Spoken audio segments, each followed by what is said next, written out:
The Lord said to Moses, "Speak to the Israelites and say to them, if anyone makes a special vow to dedicate a person to the Lord by giving the equivalent value, set the value of a male between the ages of 20 and 60 at 50 shekels of silver, according to the sanctuary shekel.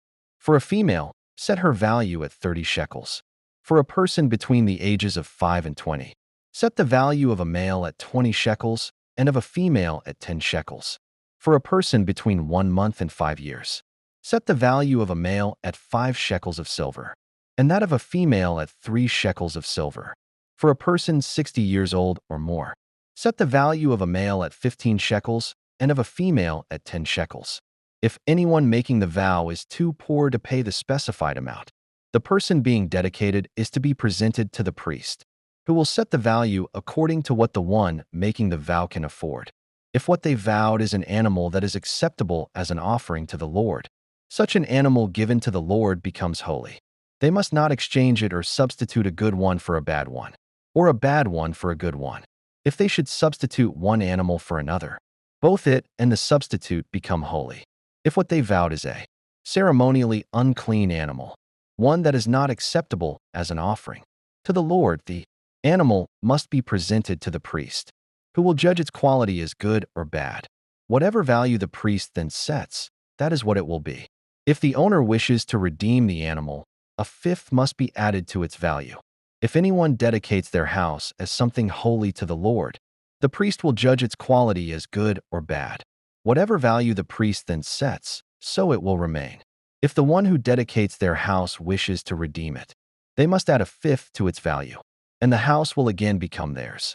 If anyone dedicates to the Lord part of their family land, its value is to be set according to the amount of seed required for it, 50 shekels of silver to a homer of barley seed. If they dedicate a field during the year of Jubilee, the value that has been set remains. But if they dedicate a field after the Jubilee, the priest will determine the value according to the number of years that remain until the next year of Jubilee, and its set value will be reduced. If the one who dedicates the field wishes to redeem it, they must add a fifth to its value, and the field will again become theirs. If, however, they do not redeem the field, or if they have sold it to someone else, it can never be redeemed.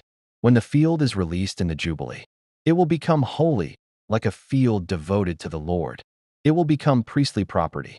If anyone dedicates to the Lord a field they have bought, which is not part of their family land, the priest will determine its value up to the year of Jubilee, and the owner must pay its value on that day as something holy to the Lord. In the year of Jubilee, the field will revert to the person from whom it was bought, the one whose land it was. Every value is to be set according to the sanctuary shekel, 20 gerahs to the shekel.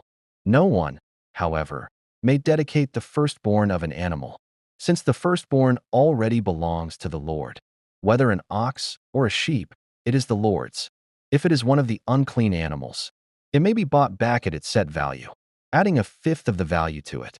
If it is not redeemed, it is to be sold at its set value. But nothing that a person owns and devotes to the Lord, whether a human being or an animal or family, land, may be sold or redeemed. Everything so devoted is most holy to the Lord. No person devoted to destruction may be ransomed. They are to be put to death. A tithe of everything from the land, whether grain from the soil or fruit from the trees, belongs to the Lord. It is holy to the Lord.